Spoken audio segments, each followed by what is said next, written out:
নমস্কার বন্ধুরা, কাকলির রান্নাঘর উইথ ভিলেজ ফুডে সবাইকে স্বাগত জানিয়ে আজকে আমি আপনাদের সাথে শেয়ার করব 10 মিনিটে মাত্র এক বাটি সুজি দিয়ে খুবই সহজ ও লোভনীয় একটি মিষ্টি রেসিপি। তো এর আগে সুজি দিয়ে কিন্তু আমি অনেকবার মিষ্টি রেসিপি আপনাদের সাথে শেয়ার করেছিলাম, যেমন সুজির রসগোল্লা, সুজির গোলাপজাম। ঠিক তেমনই আজকের রেসিপিটাও মিষ্টিরই রেসিপি হবে, তবে একটু অন্য রকমের। তো আজকের রেসিপিটা আপনারা প্লিজ প্রথম থেকে শেষ পর্যন্ত দেখতে থাকুন, আশা করছি খুবই ভালো লাগবে। আর যে সকল বন্ধুরা এখনও পর্যন্ত নতুন, তারা যদি ইউটিউব থেকে দেখেন তাহলে চ্যানেলটিকে সাবস্ক্রাইব এবং ফেসবুক পেজ থেকে দেখলে পেজটাকে ফলো করে আমার পাশে থাকবেন। তাহলে এখন রান্নাঘরে চলে যাব, আজকে রেসিপিটা শুরু করে ফেলবো। প্রথমেই আমি উনানের কাছে চলে এসেছি, তো উনানটা জেলে নিয়েছি। এবার কড়াইতে দিয়ে দেবো 1 চামচ ঘি। ঘিটা গলে গেছে। এবার আমি এই বাটির মাপে 1 বাটি সুজি নিয়েছি, সুজিটা দিয়ে দেব। যে কোনো কাপ বা বাটি মেপে সুজিটা নিয়ে নেবেন, তাহলে কি হবে, জল বা দুধটা দিতে কিন্তু খুবই সুবিধা হবে, একেবারে মাপ মতো দিতে পারবেন। এবার আমি ঘিয়ের সাথে একটু সুজিটাকে ভালো করে এইভাবে নেড়ে চেড়ে ভেজে নেব।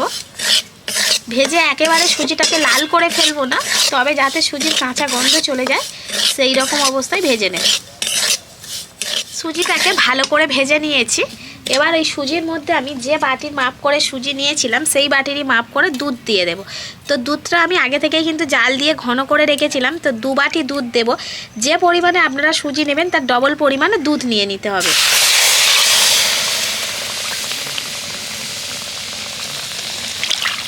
দুধের পরিবর্তে জলও দিতে পারবেন, তবে দুধটা দিলে কি হবে, মিষ্টির স্বাদ কিন্তু অনেক গুণে বেড়ে যাবে।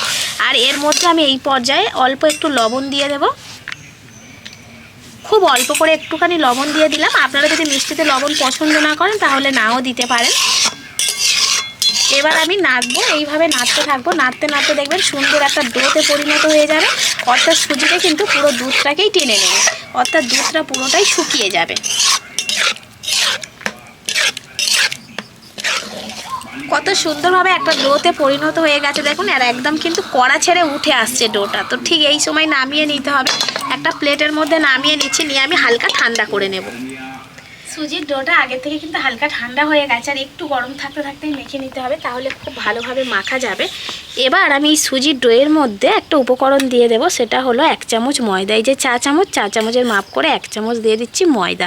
বেশি দেওয়ার দরকার নেই, 1 বাটি সুজির জন্য 1 চামচ ময়দাই কিন্তু যথেষ্ট। আর ময়দা কাছে না থাকলে কি করবেন, একটু কর্নফ্লাওয়ার দিয়ে দেবেন। যেটা কাছে থাকবে সেটাই দেবেন, হয় কর্নফ্লাওয়ার নয় ময়দা।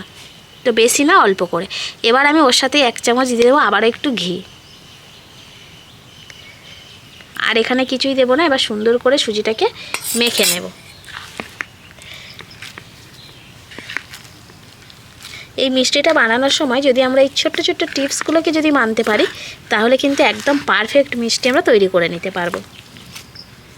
যেহেতু হালকা গরম রয়েছে, তাই আস্তে আস্তে ভালো করে বেঁকে দিতে হবে দোলে দোলে।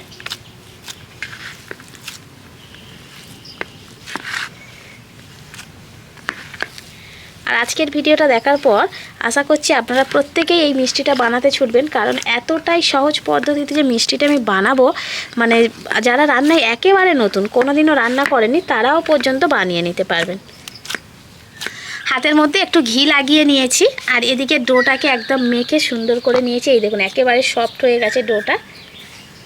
তো এবার এখান থেকে আমি একদম ছোট্ট ছোট্ট করে লেচি কেটে নেব, খুব বেশি বড় বড় করব না। এই 1 বাটি সুজি দিয়ে কিন্তু অনেকটা মিষ্টি তৈরি হয়ে যাবে। দেখুন হাত দিয়ে একটু চ্যাপটা করে দিলাম। এবার এই যে আঙুলটা দিয়ে এইখানে জাস্ট এইভাবে একটা ফুটো করে নেব।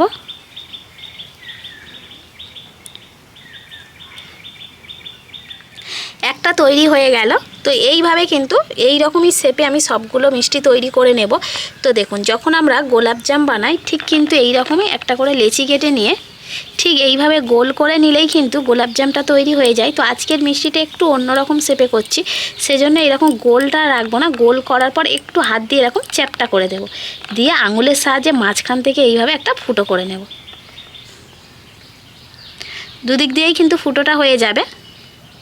গিয়ে এইভাবে আঙুলটাকে ঢুকিয়ে দিয়ে এইভাবে জাস্ট ঘুরিয়ে নেব। ঠিক এই রকম শেপে সবগুলো বানিয়ে নেব। এতে করে মিষ্টিটা একটু দেখতে ভালো লাগবে, বাড়ির বাচ্চারা থাকলে কিন্তু ভীষণভাবে পছন্দ করবে।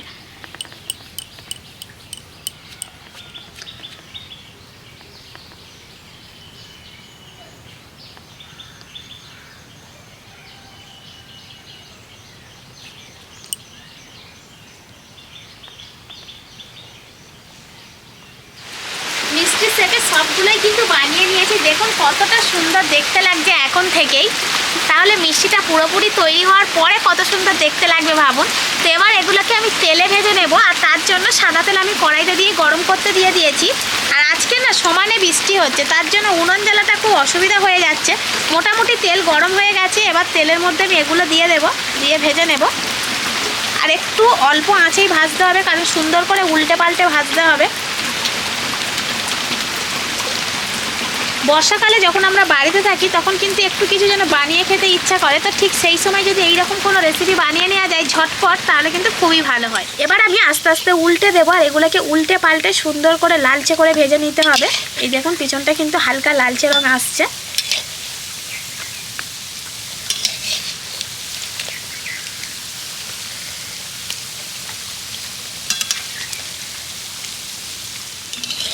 কত সুন্দর একটা কালার চলে আসছে দেখুন আস্তে আস্তে।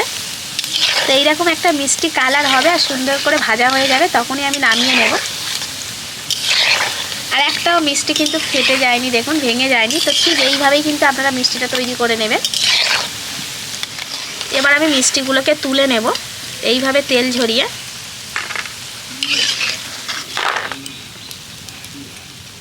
বাকিগুলো একই রকমভাবে ভেজে নেব।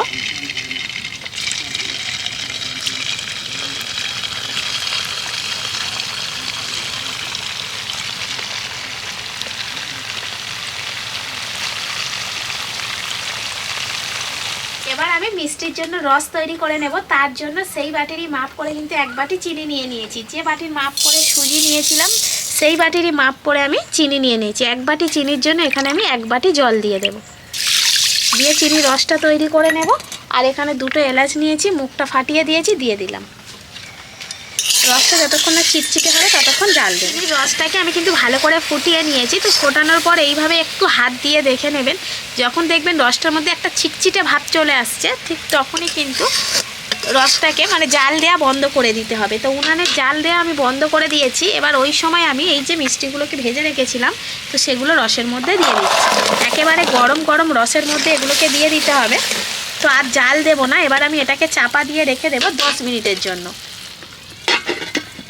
প্রায় 10 মিনিট আমি গরম উনানে কড়াটা বসিয়ে রেখেছিলাম। এবার নামিয়ে নিয়েছি, ঢাকনাটা এবার খুলে দেখে নেব।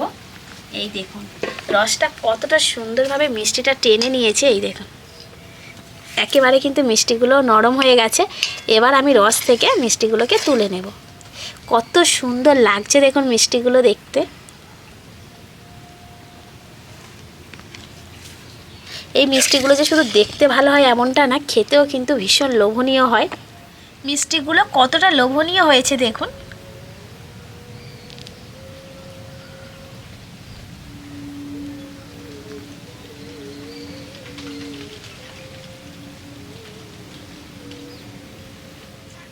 মিষ্টিগুলো কতটা নরম তুলতুলে হয়েছে দেখুন। আজকের মিষ্টিটা দেখতে পেলেনি, শুধুমাত্র সুজি দিয়েই বানিয়েছি। আর প্যাকেটে যে 10 টাকা দামে যে সুজিগুলো পাওয়া যায়, ওই এক প্যাকেট সুজি মাপ করলে কিন্তু ওরকম বাটির এক বাটি হয়। তো মাত্র 10 টাকার প্যাকেটের সুজি দিয়ে কত সুন্দরভাবে আর কত কম সময়ের মধ্যে একটা মিষ্টির রেসিপি আমি বানিয়ে নিলাম, সেটা তো আপনারা দেখতে পেলেনি। অবশ্যই করে বাড়িতে এইরকম পদ্ধতিতে একবার মিষ্টি বানিয়ে দেখবেন। যারা মিষ্টি খেতে পছন্দ করেন কিংবা বাড়ির বাচ্চারা যখনই খাবারের জন্য বায়না করেন, ঠিক মানে এইরকম রেসিপি যদি একটা বাড়িতে বানিয়ে দেন, তাহলে প্রত্যেকেই খুশি হবে। আর বানিয়ে নেওয়া ভীষণই সহজ। তো বন্ধুরা, আমার আজকের এই মিষ্টি রেসিপিটা আপনাদের কেমন লাগলো সেটা অবশ্যই কমেন্ট করে জানাবেন। আর ভালো লাগলে অবশ্যই লাইক, কমেন্ট, শেয়ার, সাবস্ক্রাইব এবং ফলো করে আমার পাশে থাকবেন। আর আমার নিত্য নতুন রেসিপিগুলো এইভাবেই দেখতে থাকবেন। তাহলে আজকের মতো এখানেই শেষ করছি। সবাই ভালো থাকবেন, সুস্থ থাকবেন। দেখা হবে পরের রেসিপিতে।